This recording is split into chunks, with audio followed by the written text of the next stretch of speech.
25,000 in a month वो कमाया करते थे। जिंदगी शानदार चल रही थी, सरकारी गाड़ी सरकारी बंगला मिल चुका था, सरकारी नौकर मिल चुका था, लाइफ स्टाइल बहुत बेहतर थी। अब आप सोचकर देखिए, एक मजदूर का बेटा जब ऑफिसर बन जाता है तो उसकी लाइफ कैसी होगी। हेलो, एक ऑफिसर, गैजेटेड ऑफिसर, सब कुछ, गाड़ी बंगला नौकर चाकर सब कुछ, लेकिन था किसका? मैं आपके थोड़े मेंटल को लॉक को चेंज करने की कोशिश कर रहा हूं। हम में से 90% लोग पीछे भागते हैं सरकारी नौकरी के। सरकारी नौकरी मिल जाए तो मजा आ जाए, राइट? गलत कह रहा हूं, सही कह रहा हूं? अब मुझे एक चीज बताओ कि मेरे फादर के पास भी सब कुछ था, पर था किसका? अब यहां पर समझने वाली बात यह आती है, जब तक कुर्सी पर हूं तब तक मेरी इज्जत है। जिस दिन कुर्सी गई, वो कुर्सी भी मेरे से नहीं पूछेगी कि भैया तू कौन है। और मैं आपसे शुरू से जो भी बात कर रहा हूं, आपको किसी को भी लगता है कि बंदा हवा में बातें कर रहा है तो आप मुझे मुंह पर कह देना। मेरी एक भी बात अगर आपको झूठी लगे कि नहीं बंदा प्रैक्टिकल बात नहीं कर रहा, हवा में फायर कर रहा है, तो मुझे कह देना साहब, मैं डरता किसी से नहीं हूं, क्योंकि अपन गलत है ही नहीं। मैं जिंदगी की वो कड़वा सत्य आप लोगों के सामने रख रहा हूं जो हमने महसूस किया, जमाना महसूस कर रहा है और आप और हम फेस कर रहे हैं। सिमिलर थॉट, फादर को नौकरी मिल गई, सब कुछ बेहतर था, लेकिन एक चीज उनको समझ में आ गई कि सरकारी नौकरी से मैं बड़ा नहीं बन सकता और सरकारी नौकरी से मेरे सपने पूरे नहीं हो सकते। ये बात उनको समझ में आ गई थी। अब मौका नहीं मिल रहा था। मौका मिला तो अगस्त 2000 में ये आरसीएम बिजनेस एक कपड़े के साथ लॉन्च हुआ था। एक पैंट पीस था, सिर्फ क्या ये कपड़ा, सिर्फ एक पैंट पीस। एक पैंट पीस के साथ आरसीएम स्टार्ट हुई। आरसीएम स्टार्ट हुई, लोगों ने स्टार्ट काम करना चालू, मेरे फादर ने काम करना चालू किया। और आप लोगों को बताते हुए मुझे बड़ी खुशी हो रही है कि उस समय की बात है, अगस्त 2000 की, जब हम छोटे हुआ करते थे पर समझते सब थे। एक पैंट पीस दिखा दिखा के, एक पैंट पीस दिखा दिखा के, एक पैंट पीस दिखा दिखा के और एक पैंट पीस को दिखा दिखा के मेरे फादर का चेक एक साल बाद अगस्त सन 2001 में 1,27,000 रुपए का था। कितना प्रोडक्ट? एक पैंट पीस। बहाने उस समय भी हो सकते थे, कोई है ही नहीं, कंपनी नहीं है। एक किट लेने के लिए 250 किलोमीटर दूर जाना पड़ता था। कितना किलोमीटर? जयपुर से भीलवाड़ा पड़ता था 250 किलोमीटर, और 250 किलोमीटर दूर मेरे फादर एक किट लेने के लिए जाते थे, सिर्फ 1260 रुपए का। एक साल के अंदर 2 लाख किलोमीटर गाड़ी उन्होंने अपने आप से ड्राइव करके तोड़ दी, पर इस तरीके से रोए नहीं जैसे ये रो रहा था। जो मैंने बोला, ड्रीमर्स ऐसे नहीं होते। स्पीड ब्रेकर सबकी जिंदगी में आते हैं। इसका मतलब ये नहीं कि हम कर्म करना छोड़ दें, काम करना बंद कर दें। ये वो लोग होते हैं जो जिंदगी में आगे बढ़ सकते हैं, ना बढ़ने देते हैं किसी को, क्योंकि इनका काम यही होता है। कौन सी कैटेगरी वाला? तो बीच वाला। कुत्ती तो इसी करूंगा साथ में। मिल गया ना आज? मिल गया ना ये पे? हम तो मरेंगे शर्म, तुम्हें भी ले डूबेंगे। अकेले तो जाने वाले नहीं। और बहस किस पे कर रहा है जो खुद को नहीं पता। मेरी आपसे लड़ाई हो गई तो सिस्टम खराब हो गया है। मैं समुद्र के पानी में नहाने गया, मेरा पांव फिसल गया, मेरे चोट लग गई, अरे यार सोमनाथ खराब है, आज के बाद कभी नहीं जाऊंगा।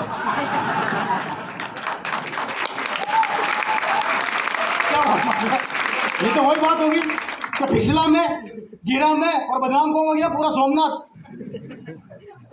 यार सोमनाथ की क्या गलती है भाई? प्रॉब्लम तेरी, मुझे जानने वाले 1000 है। हिंदुस्तान घूमेगा तो पता नहीं कितने, तू पागल हो जाएगा मुझे ढूंढते ढूंढते मैं गाऊं। आगे बढ़ते हैं। बात हो रही है दोस्तों, फादर ने स्टार्ट किया, समझ में आया, वो आगे बढ़े, धीरे धीरे चलते रहे। एक पैंट पीस को दिखा दिखा के उन्होंने अपना नेटवर्क बिल्ड करना स्टार्ट किया। गौर करना, नेटवर्क क्या स्टार्ट किया? नेटवर्क। और मुझे आज भी याद है वो दौर कि उस समय लोग सुनना पसंद नहीं करते थे। अब एक बात बताओ, एक इंसान जब चालू कर रहा है और वहां पे उस समय उसके पास कुछ भी नहीं है, प्रोडक्ट नहीं है, एग्जाम्पल नहीं है, इनकम नहीं है, मीटिंगें नहीं है, पिकअप सेंटर नहीं है, डिपो नहीं है, इंफ्रास्ट्रक्चर नहीं है, एक चीज है, वो पता है एक चीज क्या है? सिर्फ एक पैंट पीस और एक आदमी। वो दौर महसूस करके देखो आप। आज आपके पास क्या नहीं है? पिकअप सेंटर है, प्रोडक्ट है, एग्जाम्पल है, लीडर्स है, इनकम है, पिकअप सेंटर है, डिपो है, इंफ्रास्ट्रक्चर है, लोग हैं। उस समय कुछ भी नहीं था। पर बहाने समझ में नहीं आते, और मेरे फादर को तो बिल्कुल नहीं आते थे। मेरी मदर को आके बोला करते थे घर पे, मेरी मदर पूछती थी कि आप क्या सोचते रहते हैं, तो मेरे फादर बोला करते थे कि मुझे जिंदगी में इससे भी बड़ा करना है। क्या बोला करते थे? तो मेरी मदर ने पूछा, इससे बड़ा क्या होता है? सरकारी नौकरी मिल गई, गाड़ी मिल गया, इससे बड़ा क्या होता? पागल हो गए हो क्या? तो मेरे फादर बोलते थे ना मुझे इससे भी आगे जाना है। अब समझने वाली बात है कि आप गौर से सुनना मेरी बात। तो मेरी फादर ने पूछा, मेरी मदर ने पूछा कि इससे बड़ा क्या करना चाहते हैं? तो मेरे फादर ने बोला, अगर ओपी शर्मा अपनी जिंदगी की शुरुआत कचौरी बेच के 25,000 पर पहुंच सकता है तो एक चीज तो समझ आ गई, अगर मैं महीने का 25,000 कमा सकता हूं तो 25 लाख भी कमा सकता हूं। क्या बोला मैं? अगर मैं महीने का 25,000 भी कमा सकता हूं तो 25। अब एक सवाल मेरा आप लोगों से यहां पर है, सोच समझ के आंसर दीजिएगा। आप महीने का 20,000 कमा रहे हैं, 2 लाख की प्लानिंग करी क्या? आप महीने का 50,000 कमा रहे हैं, 5 लाख की प्लानिंग करी क्या? आप महीने का 20,000 कमा रहे हैं, आपने 2 लाख की प्लानिंग करी क्या? आप महीने का 70,000 कमा रहे हैं, आपने 7 लाख की प्लानिंग करी क्या? हेलो, ये सवाल अपने आप से करिए, करी क्या? हेलो, किसने रोका? किसने रोका?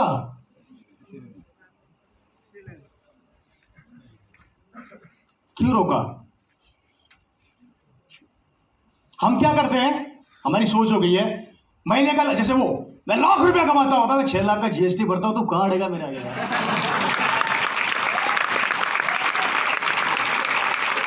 हमारी मेंटेलिटी क्या हो गई है, हम महीने का 1 लाख कमा रहे हैं या 70,000 कमा रहे हैं, हम सोचते हैं बस अब मैं ही मैं हूं, हम 1 लाख में सेटिस्फाई हो जाते हैं। अरे मेरे दोस्तों, कभी सोच कर देखो, रतन टाटा जिनकी कमर टेढ़ी हो गई है, वो आज भी ऐसे चलते हैं बुढ़ापे के अंदर, लेकिन अपना कर्म करना बंद नहीं कर रहे, वो अभी भी मेहनत कर रहे हैं। क्या हम उनसे बड़े हैं? 76 साल के अमिताभ बच्चन अभी भी कौन बनेगा करोड़पति खिला रहे हैं, बोलना नहीं आता, सांस फूलती है, स्प्रे लेके काम कर रहे हैं, उसके बाद भी वो मेहनत कर रहे हैं। क्या वो हम उनसे बड़े हैं?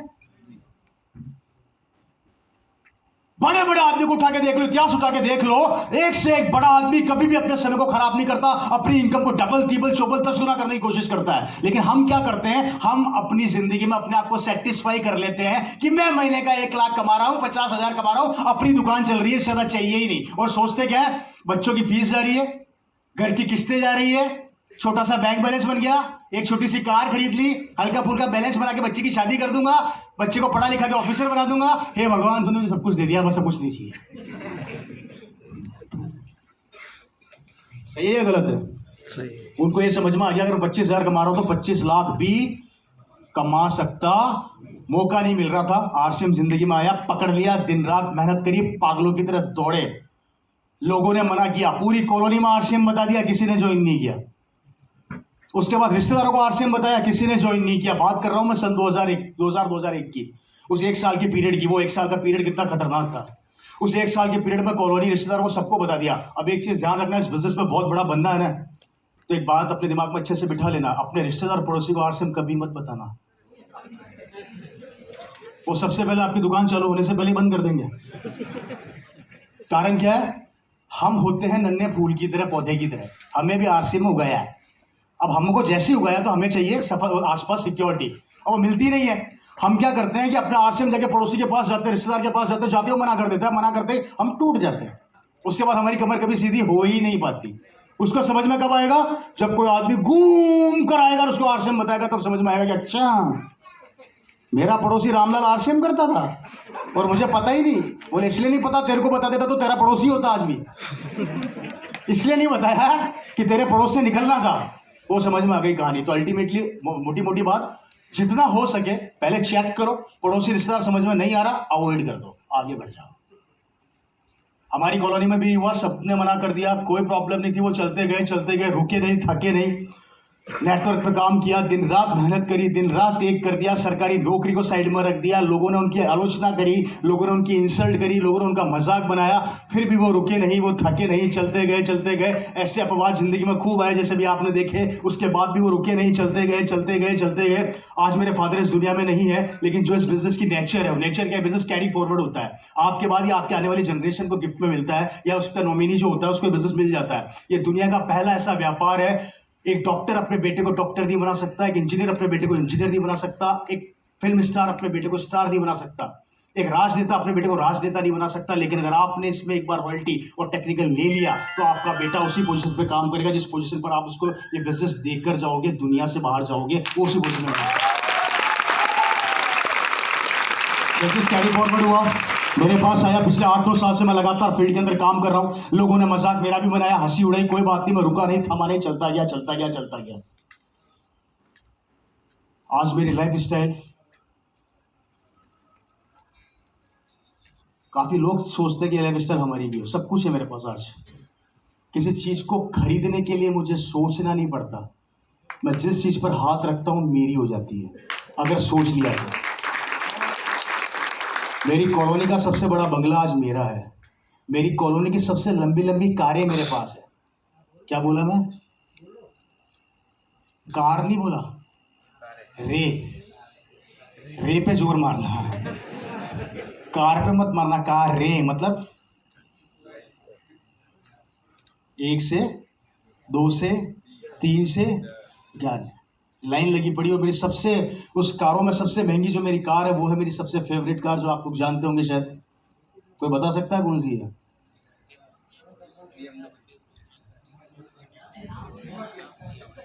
BMW। नाम सुना है? आज मेरे कालों के बाड़े में सबसे कॉस्टली जो मेरी कार है वो है मेरी BMW। बड़ी प्यारी गाड़ी है, बैठते ही टेम्परेचर बता देती, गुस्सा आ रहा कि नहीं आ रहा।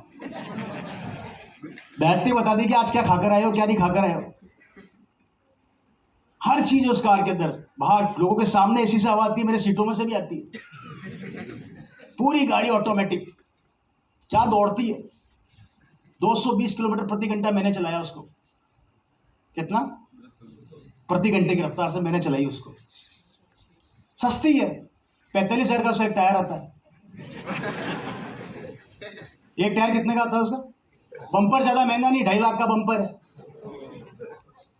ये बात मैं इसलिए नहीं बता रहा कि मेरे पास, ये बात मैं इसलिए बता रहा हूं कि आपके पास भी होगी अगर आपने कमिटमेंट कर लिया।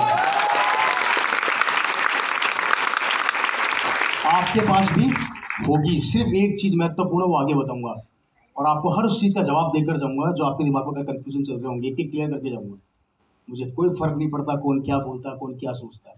और अपना एक ही नारा है, कल छोड़ रहे हो तो आज छोड़ो, आज छोड़ रहे हो आरसीएम तो अभी छोड़ो, और छोड़ो तो मुझे बता के जाना, थैंक यू बोल के चुम्मी और लूंगा, टाटा बाय बाय।